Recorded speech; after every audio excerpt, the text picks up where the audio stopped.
Hello, welcome to Let's Talk with me, your host, Irene Solo.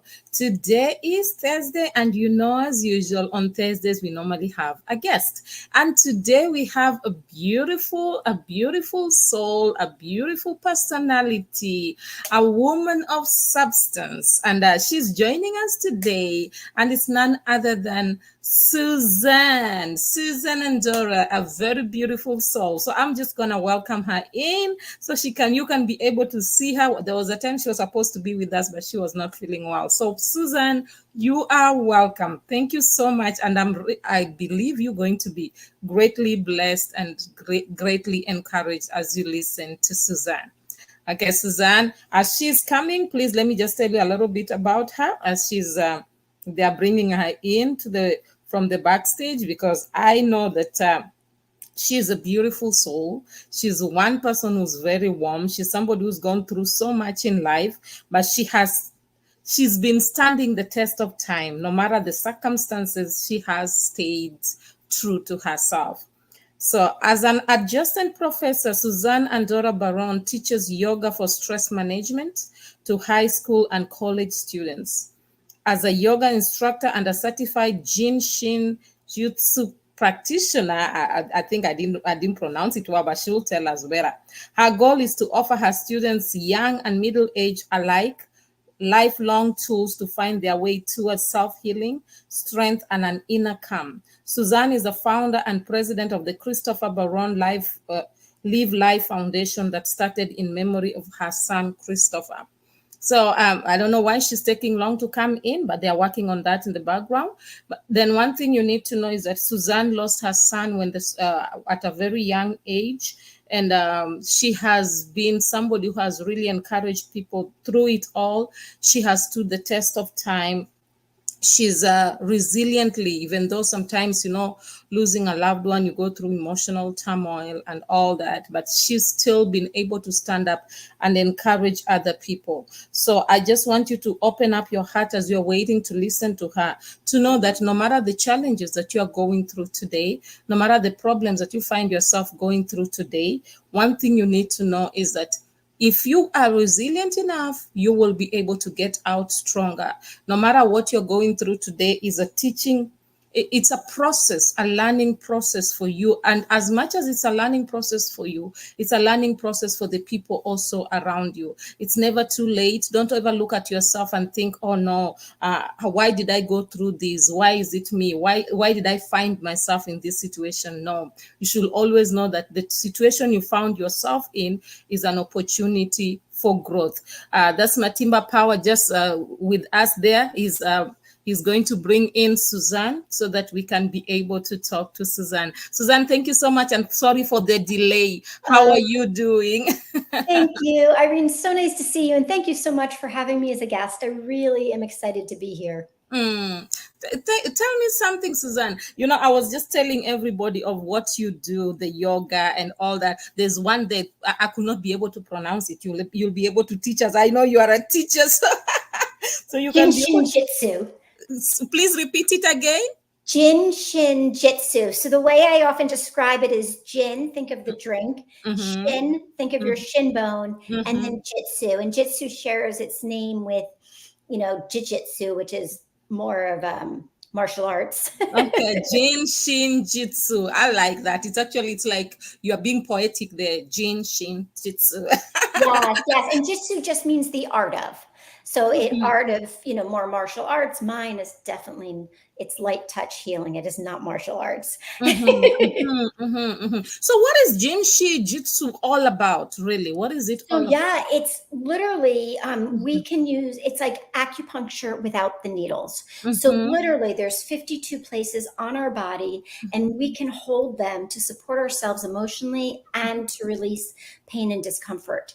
And balance mind, body, and spirit. So a very simple one that I give my students on the very first day of school is I have them hold their thumb, because each of the fingers balance a different emotion, open a different body part, and they also balances a different organ. And so I just ask them to hold their thumb very gently and focus on their.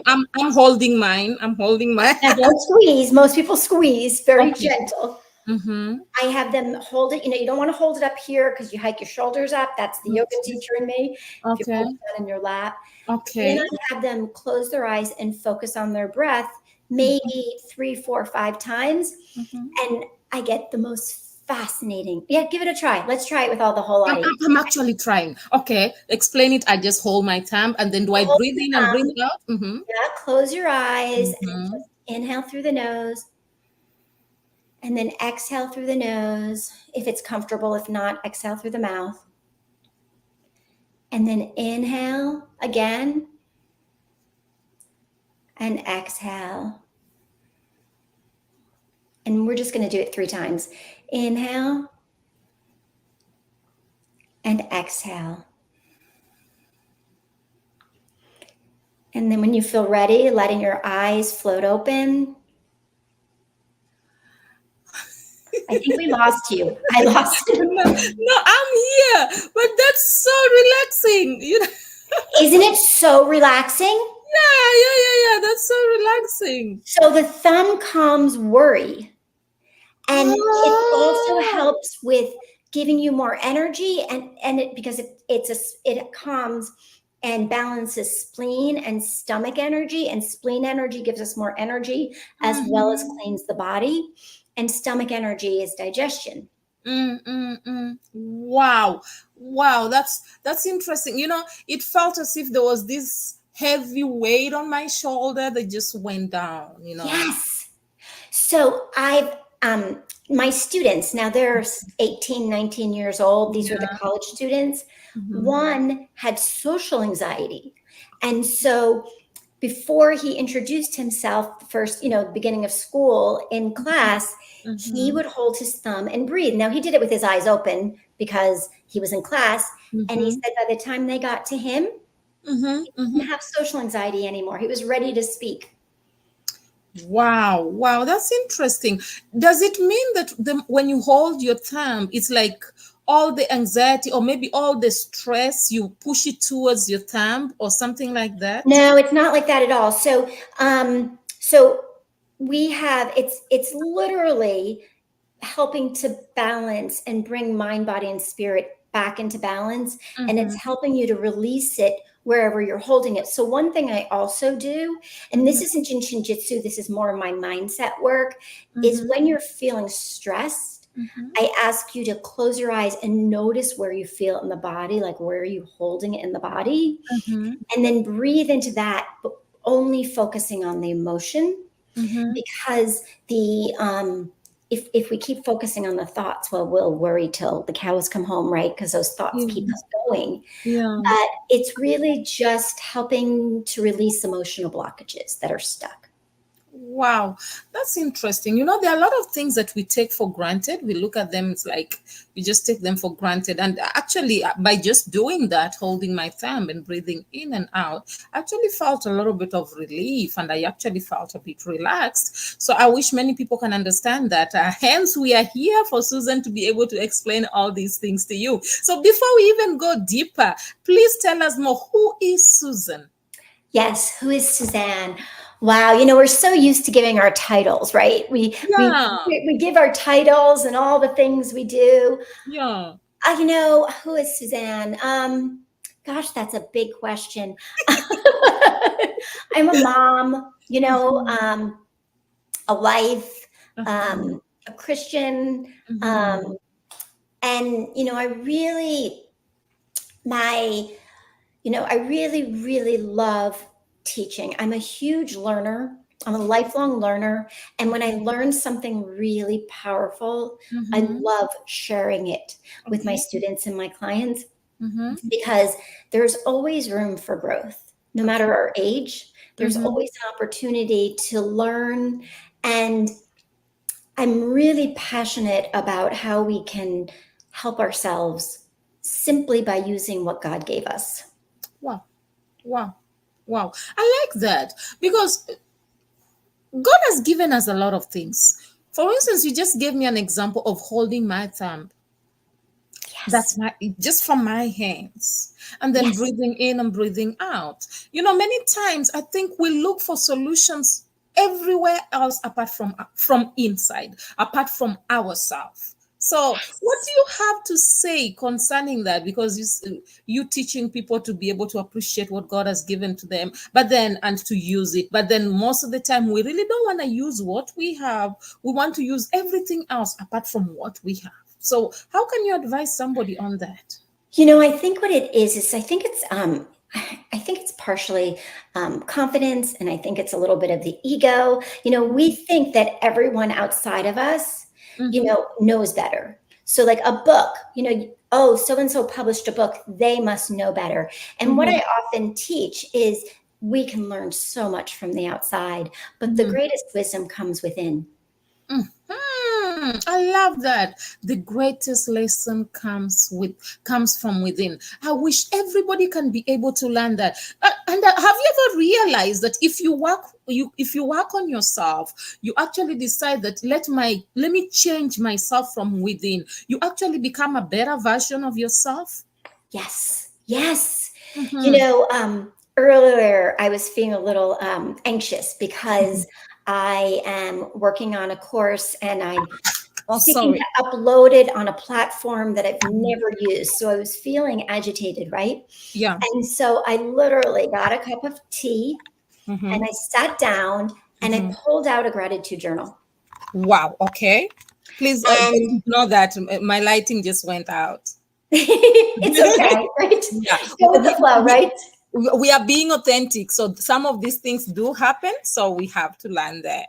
Yes. So Yes. continue. Yes. Yes, so I usually work on a gratitude journal at the end of the day, right? Yeah. I Yeah. don't usually do it in the middle of the day. Mm-hmm. And I was chatting with someone the other day, and they Mm-hmm. suggested that she does it in the morning. And so, literally, after lunch, I started writing out what I was grateful for. Mm-hmm. And within moments, Mm-hmm. that agitation of not knowing how to do the tech, because it was all tech related, Yeah. Yeah. I felt so excited. I felt so grateful and so Mm-hmm. present, Mm-hmm. and it shifted it like that. And I often practice visualization. I Mm-hmm. practice visualization every morning, Okay. and just 4 minutes, 4 minutes, and Mm-hmm. 4 minutes of visualization can Mm-hmm. change 8 hours of worry, can cancel out 8 hours of worry. Okay. Tell me something. When you talk about visualization, what do you do at that time of visualization? Yeah, so that's a great question. It Mm-hmm. varies, but a lot of the time, I close my eyes, I think about my day, and I Mm-hmm. imagine myself at the end of the day, Mm-hmm. picturing how it went and Mm-hmm. all of the connections I had and the success I had. And success can mean anything. Yeah. Success can mean I worked, it doesn't have to be business. It can be, I had a wonderful lunch with my husband, and we really connected, or it Mm-hmm. can really be anything. But Mm-hmm. um and if I have something that I'm doing that day, if I feel like it's a little challenging, Mm-hmm. I visualize it as I want it to go. And then I get, and this is a little strange, but the body doesn't know the difference between real and imagined. That's why Mm-hmm. visualization is so powerful. And Mm-hmm. at the end of it all, like, clap my hands and go like this, like Mm-hmm. I'm conjuring up feelings I may not be feeling in that moment. But Mm-hmm. like I said, the body doesn't know the difference between real and imagined. That's Mm-hmm. why fear is so powerful, because we're Mm-hmm. making up stories that aren't real, but the Mm-hmm. body doesn't know the difference. And Mm-hmm. that's why visualization is so powerful. But sometimes, Irene, it's super Mm-hmm. simple. It'll be like, oh, I'm alive. I Mm-hmm. get to be outside. I Mm-hmm. visualize the beginning of my day when I'm walking to my car. I feel the ground under my feet. I feel the sun on my face. Or if it's raining, wow, how beautiful that I get to feel the raindrops on my face. Mm-hmm. Feel the cool or the warm air. And Mm-hmm. sometimes I just ground myself on that. And then when I'm walking from my car into the college, and if it's raining, Mm-hmm. And like, usually we're like, it's raining, Yeah. and I'll be like, oh, I get to feel God's gift of rain on my face. Wow. I Wow. visualized it in the morning. Wow. I like that. In other words, you actually encouraging us to be positive. It's like positivity, gratitude, because most of the time I've come to realize when life is overwhelming, we forget about any good thing that has happened. I was talking to somebody the other day. I was like, you could do everything 9 out of 10, nine of them right. And then when the last 10, the 10th one comes in and it's wrong, you forget about all the right and you just concentrate on complaining about the one. So gratitude is important. And I like the fact that you say you actually start visualizing your day from morning and you start being grateful throughout the day. It's very important. I wish we can all learn that because it is quite important.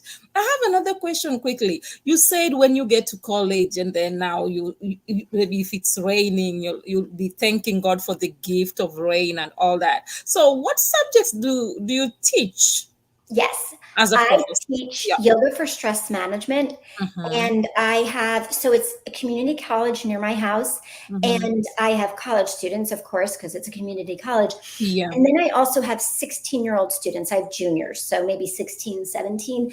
There is a charter school. It's a public school, but it's a public school that you have to apply to.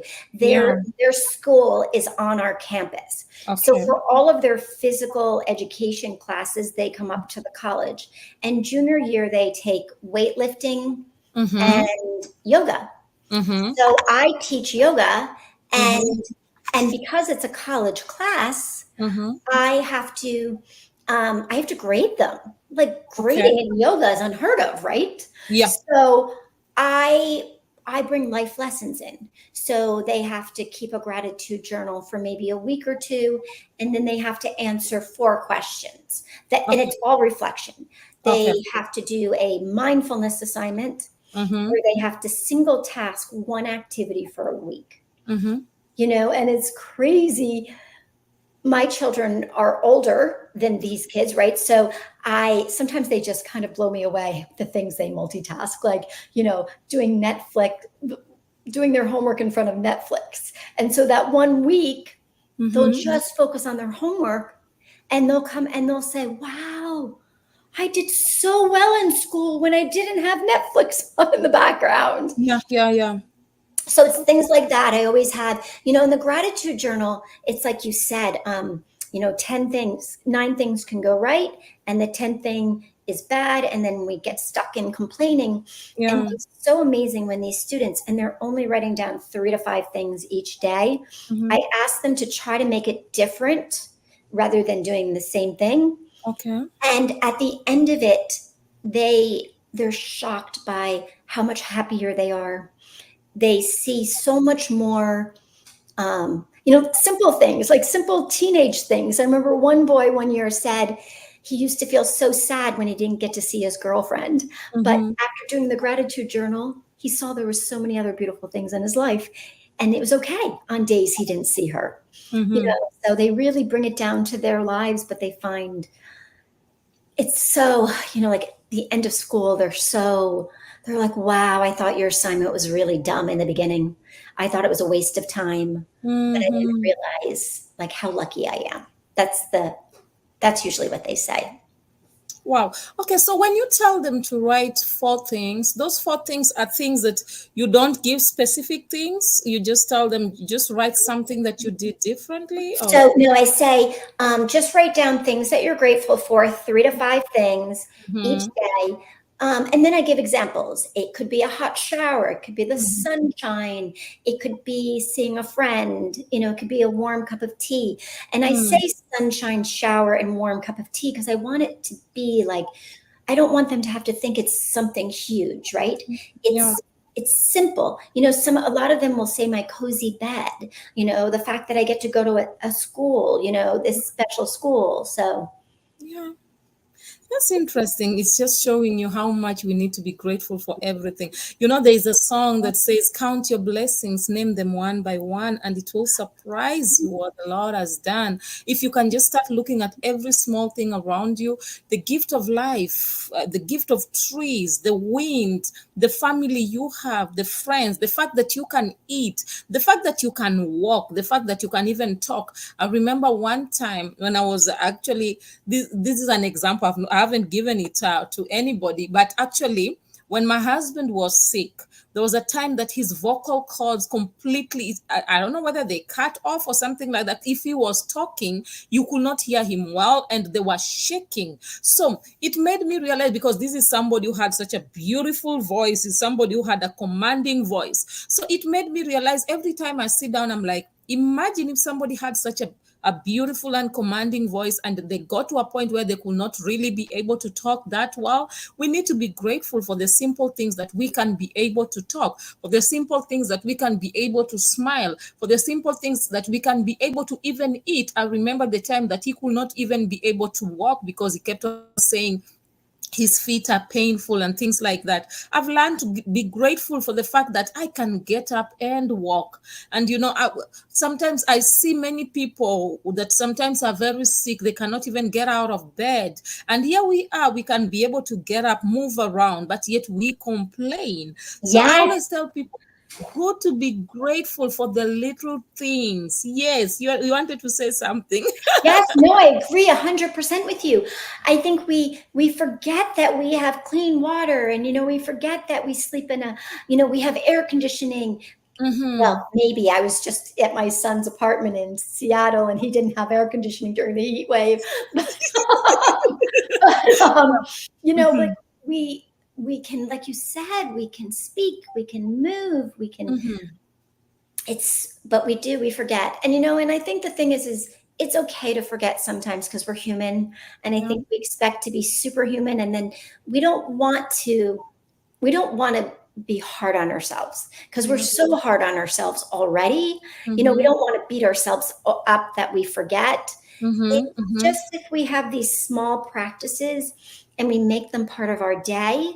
And we don't even have to have too many. If you don't have any of these, start with maybe holding your thumb and breathing in the morning, for 3 minutes, or keeping a gratitude journal. And slowly you'll shift, and then you'll forget, and then Mm-hmm. you'll remember, and then you'll forget.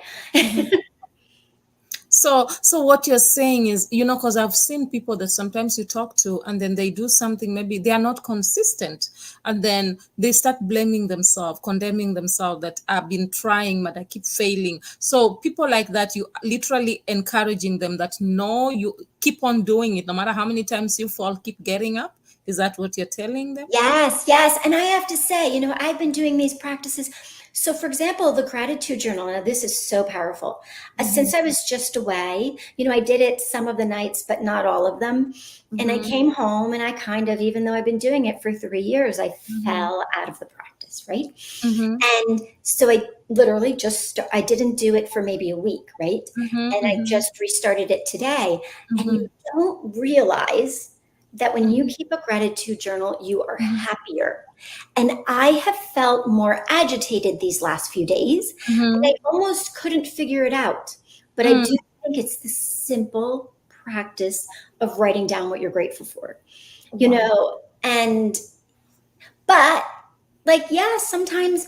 So what happens with a lot of people, me included, is we start to feel so good, right? Yeah, We're yeah, so good. I mean, this mhm, even happened. I'm going to bring it back to my son. So yeah, this happened after my son passed. Now, I was in a very, very dark place, yeah, obviously. And mhm, I couldn't pray, because I didn't know what to pray. Like, I mhm, couldn't talk to God. I didn't have words because I was so angry at mhm, him. And so I started reading scripture. I started doing Bible studies. yeah, And so, and I, like, in a very, very dark place, but yeah, then I'd feel stronger, right? I would do it for yeah, maybe, I'd do the Bible study every single day, and then I'd feel stronger. And it relates to the gratitude journal, but on a much deeper level, right? yeah, Like, yeah, hey, I'm good. I yeah, don't yeah, need to read that scripture yeah, anymore. yeah, yeah, yeah, yeah. And Interesting. then I would Mhm, sink so mhm, low. like this is the key part, I Mm-hmm. would end up in a deep, dark hole Mm-hmm. because, Mm-hmm. I am grieving the death of my little boy. Mm-hmm. And so I stepped away from God. Like, I'm like, Mm-hmm. God, I got this. I'm good. I don't need to talk to you anymore. And then I Mm-hmm. stepped away. Mm-hmm. And the hole I sunk into was so much darker and so much deeper. And even just in that simple gratitude, now granted, I was just agitated without doing it. Yeah. But when we do step away from those practices, it takes longer. So don't be surprised that it's not overnight, that it, okay, I skipped 5 days. Well, one day is not going to get you back. You got to stick with it. Wow, consistency is the key. That's great. No, you've spoken about your son. How old was your son when you lost him? Nine, Hmm. 9 years old. How many years back is that? It's 16. It'll be 17 next Tuesday. Wow.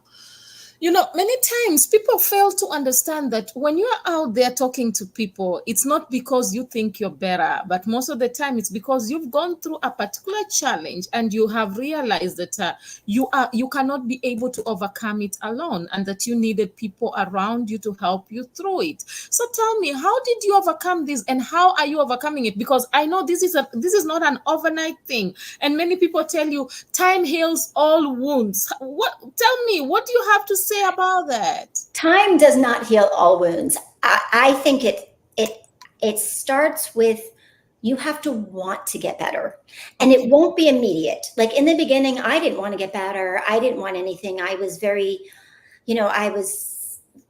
low functioning. Like if I could get out of bed and get my little boy to school, because my younger son was 7 when he lost his big brother, Mm-hmm. just like I remember saying to myself, I'm going to do 5 things today. Mm-hmm. Mm-hmm. One was brushing my teeth, one Mm-hmm. was getting out of bed. I mean, it was really basic, and slowly. And one thing, I'm a big journaler. So Mm-hmm. I kept a daily journal, Mm-hmm. and I'll explain why that was beneficial. I would write letters to Christopher. My Yeah. faith was crucial. I Yeah. started seeing a grief therapist. Yeah. Yeah. Um, and keeping the daily journal. So when it became, a lot of people think the second year is so much harder. That's what Yeah. I hear a lot. Yeah. And so I felt that way too. Yet Yeah. I went back and looked at all those daily journals, like go back 1 year and look. Mm-hmm. I think the second year is harder because you expect it to be easier. Oh, I think that's a great point, because you expect, okay, after this long time, I'm supposed to get used to the person not being there, and I'm supposed to be comfortable with moving on without them. Yeah, you're right. Yes. Yes. But when I would go back and look at what I was doing a year before, I Mm-hmm. couldn't leave the house. Wasn't washing my hair. I was going to the school, picking up my son, coming home, and I was much more low functioning. That's what I'm trying to say. Like Yeah. the second year, even though I was still in so much pain, Mm. it was leaps further than I was the year before. Mm. Okay, explain that, please. Explain that. So yes. So like the second year, maybe I'd returned to yoga class. The year before, I remember a family member, like a older family Yeah. member, they had Yeah. a renewing of vows in Mm. far away. You had to take an airplane ride. You had to get on a Yeah. plane to go. Yeah. And Mm-hmm. my entire family went. Mm-hmm. And I was like, no, I'm not going. We're not going. I don't want to celebrate. I don't want to celebrate them. I don't want to celebrate anyone. Like, how could I celebrate when my son just died? Right. Mm, mm, mm, And, mm. people would call me and be like, I have the best news. And I'm like, what's good news? There's no good news, Mm. and I couldn't see beyond myself because I was in such a horrible place. But maybe 365 days later, I was, like I said, I was less, probably still very focused on me, but less focused on me. Like I Yeah. was in the world a little bit more. I Yeah. was organizing play dates for my son. Yeah. My husband. So I always say I have 2 children, but I have 1 living child. Yeah. Yeah. Yeah. And my husband, son, and I, we planned a trip We went Mm-hmm. away, so I was higher functioning, and that's what I mean. Okay. So tell me something. There's something that I've heard many people say and do. If you like, you had Christopher and the brother, and then Christopher passed on. You did not have the desire, because there are a lot of people who will tell you then they want to replace the child who went, and that way they decide to get another child. While others, they will tell you that they never want to have another child because they don't want that child to take the place of the other one. How did you feel about that? You Oh, know, okay. we needed Ryan needed so much, like any child who lost their sibling, Yeah. needed so much attention, so much love, so much support. And like I said, I could barely function myself. I Yeah. don't know how I would have parented another child when I was in such deep grief. Mm-hmm. Like maybe, yes, I'm sure would have brought joy. Yes, of course. But I don't think my body could have physically handled a pregnancy, because I was in such despair. Okay. That's it's interesting because I remember I was talking to another lady, and all she said to me is that all because she lost her child, all she wanted was to get her child back, and she literally got another child. But then what was so interesting about this is like she treated this child more or less like the other one, of which I think personally, I don't know, I've never been in that place, but I think that people deal with pain differently, and that's why I wanted to ask you that question as somebody who has lost a child, because I don't know how, I cannot judge, but I really don't know how people handle that, because it's I was in a grief group, yeah, and for parents who lost a child. This was yeah, before Facebook, yeah, and so, there was the discussion, like, will mhm, you have another child? Not to replace. No, no, no, no, no. Like, could never. And I remember asking my younger son at the time, like, would you want like a sibling that's alive?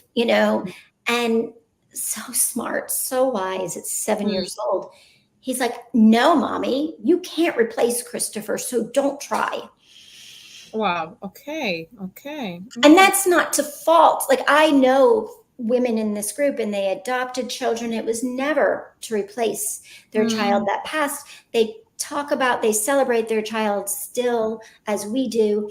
But interestingly enough, almost every mom in the grief group I was on, mm-hmm. and none of them could get pregnant again, Oh, because interesting. the grief was so heavy, and almost, Yeah. and yeah.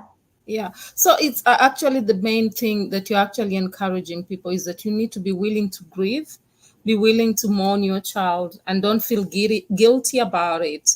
And you actually telling us that time does not heal all wounds, as they say. Yes, because the time healing all wounds, I really do believe that you. So I was sharing that I was in very, very deep grief, Yeah.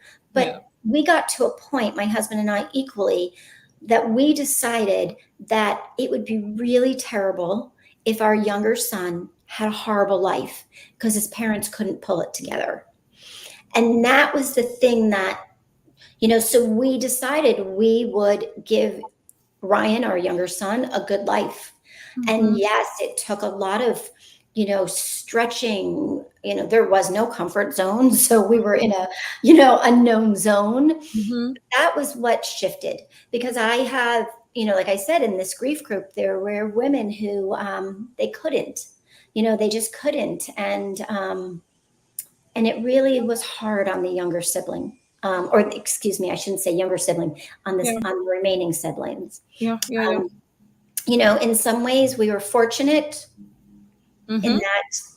Look, okay, this is not fortunate. I would have given anything to have Christopher. If he still had to pass, I would have given anything for him to have grown up, Yeah. right?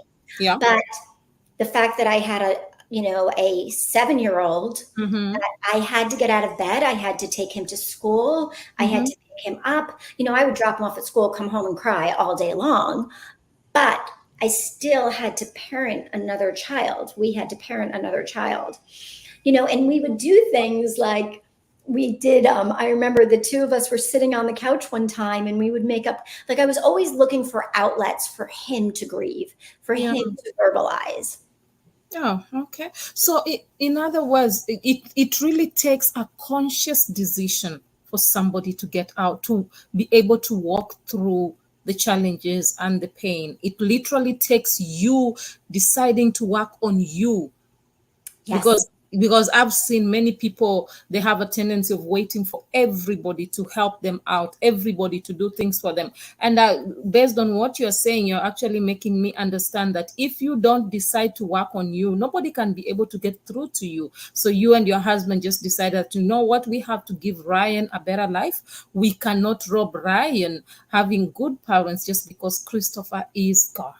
Yes. As much as Exactly. Christopher is gone, we will still celebrate Christopher, but we will also celebrate Ryan that is with us right now.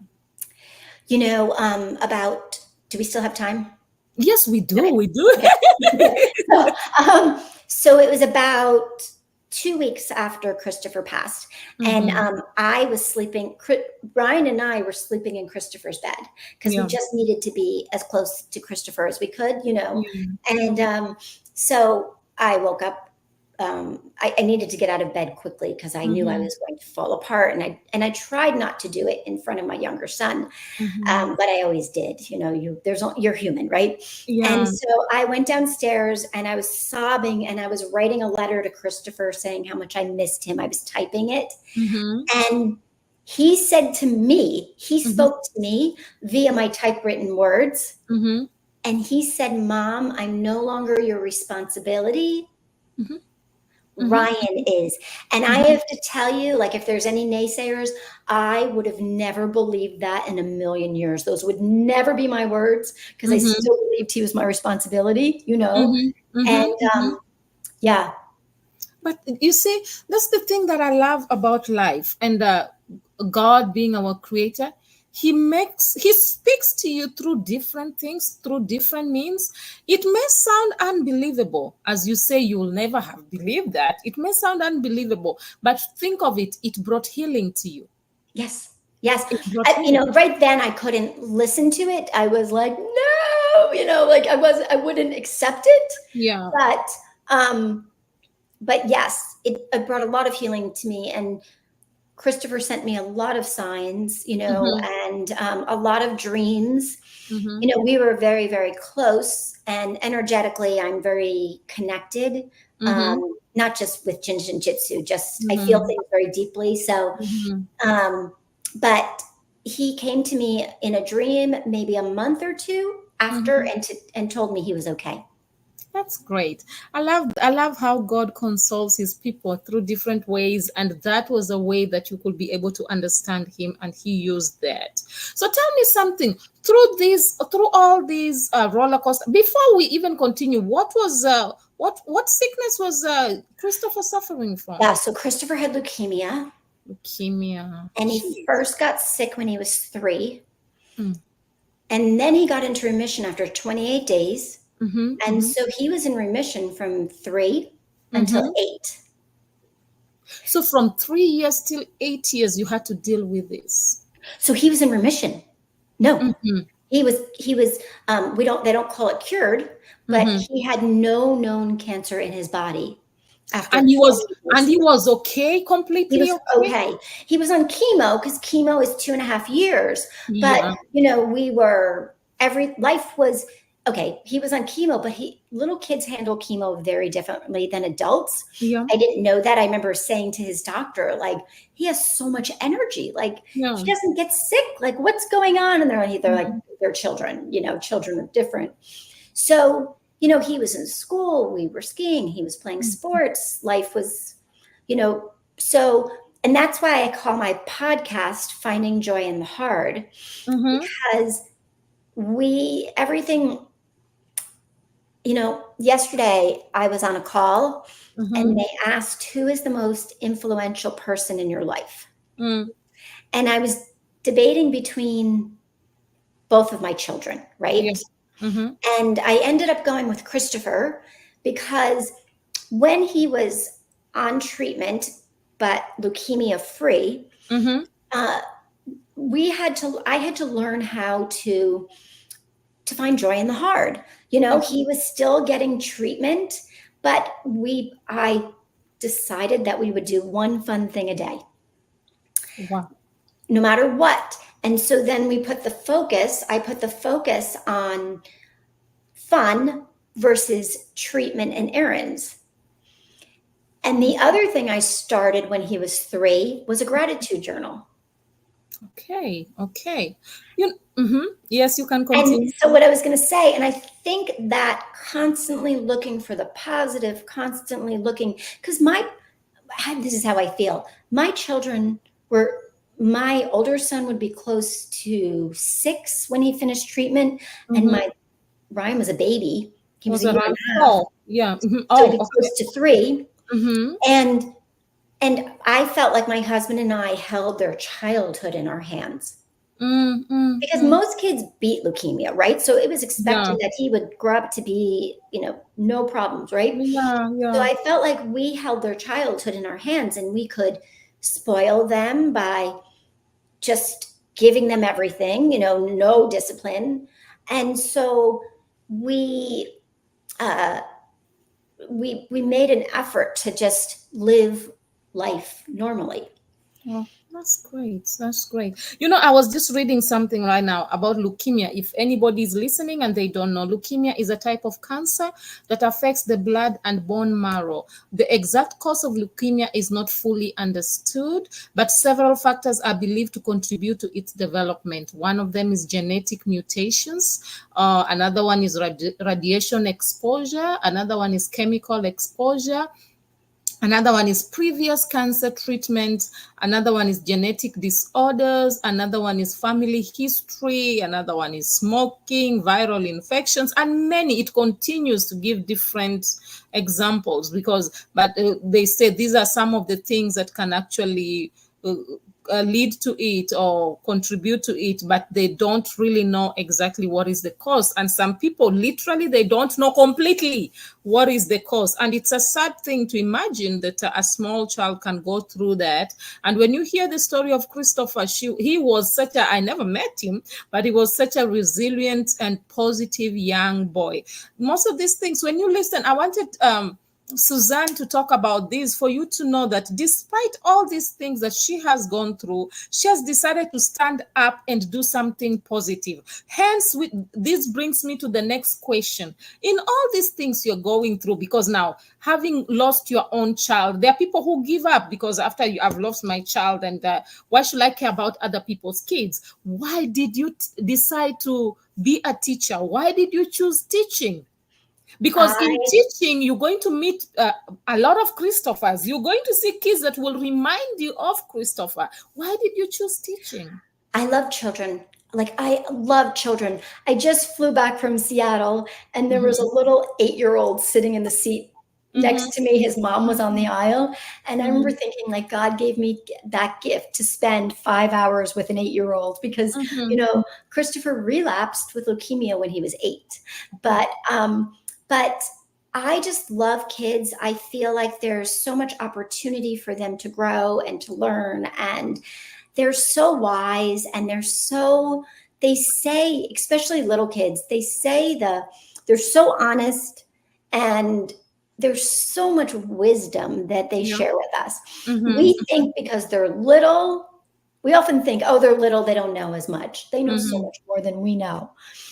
And I really felt like I could make a difference. So teaching at the college and teaching the high school students, I don't really see Christopher in them because they're so much older than Christopher got to be. But this is the crazy thing, and I don't think you know this. When maybe 4 years after Christopher passed, maybe 5 years, I was asked to teach yoga, since I'm a yoga instructor, to kids fighting cancer. Wow. I didn't know that. And how did you manage to navigate that? So the email came through, and it was open to all yoga teachers in this group, and I deleted it, right? And then the next email came through, and I was hovering over delete my finger, and I felt God whisper to me, this is not just for the kids. this is for you too. Yeah. And see, I was very stuck in, my healing was over many years, right? It wasn't immediate in any shape. Mm. And so I said yes, and I went there, and I probably taught there for about 3 years. Wow. And people would come in, and there would be another yoga teacher, and they would assist me, and they would say, "Oh my goodness, you are meant to do this. You are the most ideal person." Because if they were connected, so if they had an IV pole and they were connected to an IV, it didn't faze me, because my son ran around with an IV pole in the hospital, Yeah, yeah, yeah. So you understood, and you could identify with their pain. No, actually, the opposite.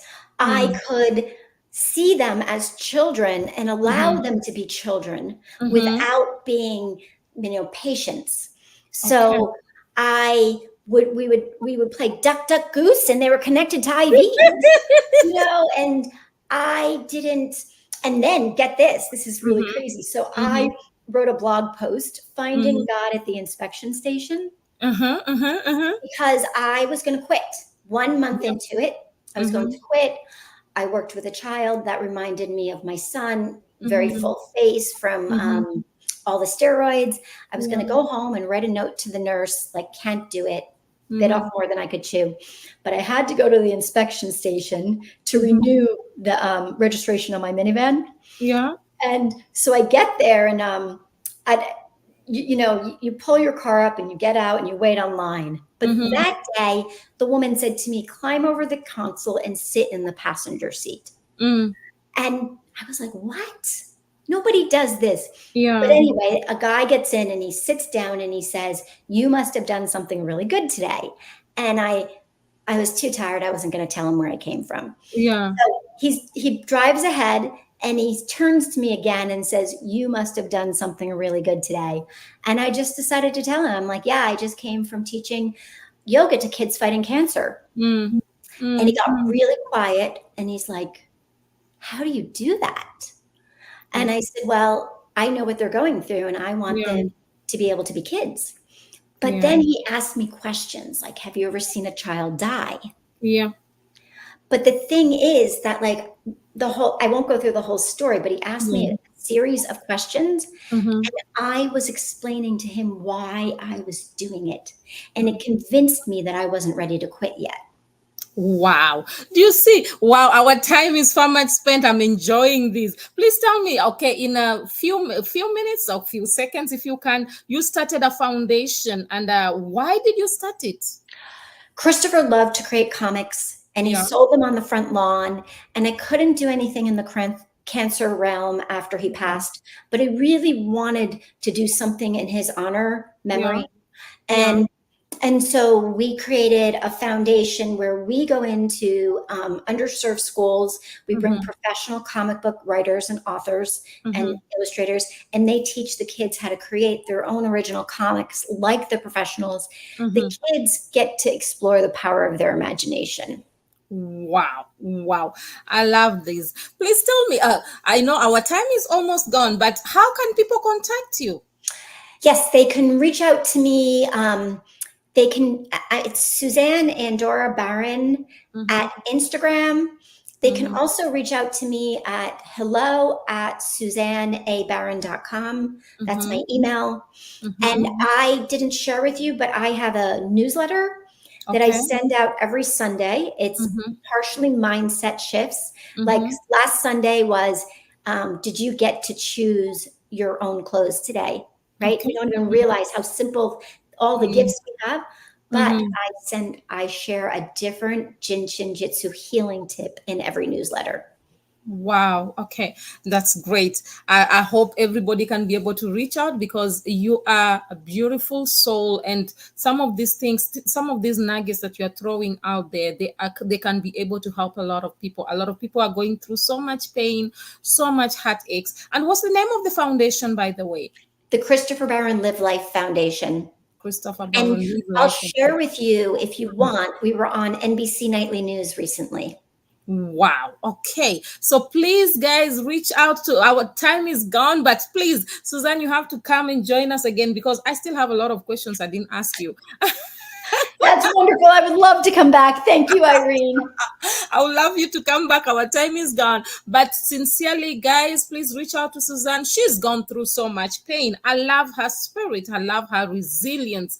This is one kind of person that you really want to reach out to. This is somebody that will encourage you out of your own pain because she understands. She can resonate with you. She may not have been able to go through what you're going through currently, but she has gone through so much pain and she has been able to stand the test of time. Till now, she's still navigating. I just want to encourage each and every one of us to contact her. Please follow her on her podcast. Listen to her podcast. You will get encouraged. She is a beautiful soul. She is a great encourager. She is somebody that when she speaks to you, you have so much peace. And she's one kind of a person that you can really identify with in any situation you find yourself in. So I will encourage you to reach out to her and just be able to get to know her and get to understand and allow her to instill some of positivity in you.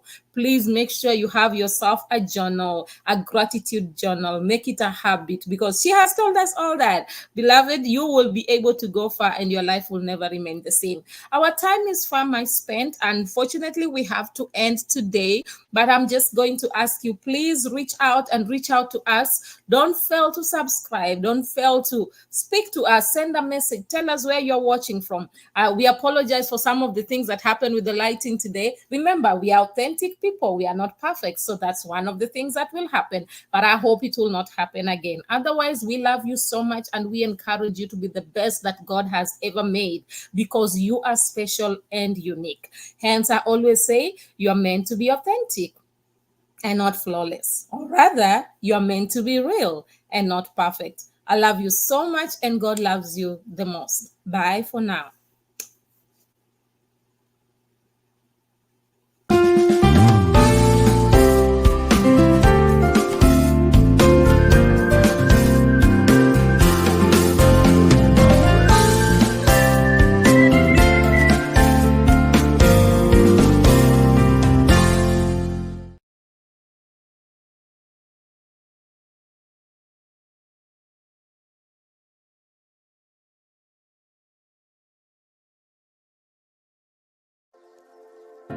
Artists who are selling their music on Matumba online store. South African legendary pastor Rudolph Mabasa, the legendary Stephen Ngobeni, Apostle Neo, Pastor Triple E Bekweyo, legendary multi-award-winning Matumba Power, Mozambican Julia Magaya, Nigerian Francis Divine Gift, South African Apostle Peter, South African gospel group Bukona Worship Explo, Kenyan gospel artist Irene Solo, South African legendary Dr. Keddy, Brighton and Princess, Minister Jones, South African Walter Chabs, the legendary Apostle Petrus Mamahohi, the legendary Gift Makamu, Zimbabwean gospel legend Shadrach Muzakomba, and from South Africa Eastern Cape, Pearl. Kindly visit matumbapower.com and scroll down to Matumba online store and buy. You can pay through PayPal to email pastorpower79@gmail.com, or locate the Matumba online store FNB business account details. Just after you have filled your personal information, then click Save and Continue, and choose the Matumba Online Store FNB Business Account Details. After clicking the button, Place Your Order, you will see the account details. Wire a payment to it. After receiving your payment, we will update the system. You will then receive a link on your email to download your digital product. Thank you for your support. Pastors and authors who are selling ebooks, audiobooks, and their sermons on Matumba Online Store, one of South Africa's church fathers and revivalist, Apostle Joseph Sithole, American pastor and scholar Bishop Dr. Paul Taylor, Bible teacher, author and multi-award-winning gospel artist, Matumba Power, Zimbabwean pastor and seasoned author, Pastor Benedict Chiponda, South African Bible teacher, and author, Mama Pastor Josie Sithole. Bible teacher and scholar Pastor K.E.T. Huhu, American evangelist and professor Dr. Percy Bland Sr., South African Bible scholar Dr. John Mafukela, one of Nigeria's church fathers and leadership expect, Dr. Shegun Tremendous Oshiniga, the South African author and Bible teacher Apostle Sai Shlungwani, theologian and leadership expect Dr. Gideon Sabila, author and South African recording artist Lev Simmons, Bible teacher and prolific author Apostle Sibusiso Koza of His Grace Tabernacle, and South African author Mitham Tando Usandlo. Kindly visit matambapower.com, and scroll down to Matamba online store and buy. You can pay through PayPal to email pastorpower79@gmail.com, or locate the Matamba online store FNB business account details, just after you have filled your personal information, then click Save and Continue, and choose the Matamba Online Store FNB business account details. After clicking the button, Place Your Order, you will see the account details. Wire a payment to it. After receiving your payment, we will update the system. You will then receive a link on your email to download your digital product. Thank you for your support.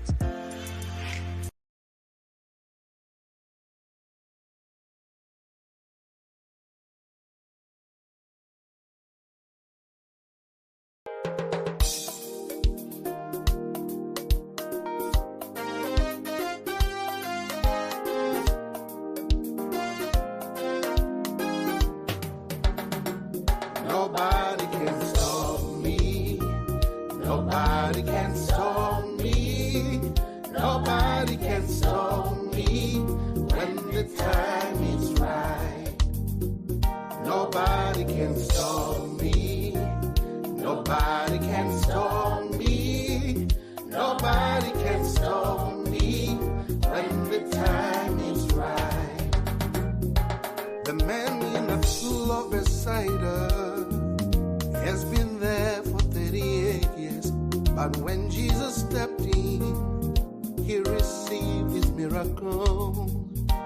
The man in the pool of Bethsaida has been there for 38 years, but when Jesus stepped in, he received his miracle. Nobody can stop me. Nobody can stop me. Nobody can stop me when the time is right. Nobody can stop me. Nobody can stop me. Nobody can stop me when the time is right. Man in the city of Jericho has been blind for so many years, but when Jesus stepped in, he received his miracle. The man in the city of Jericho has been blind for so many years, but when Jesus stepped in, he received his turnaround. I declare it.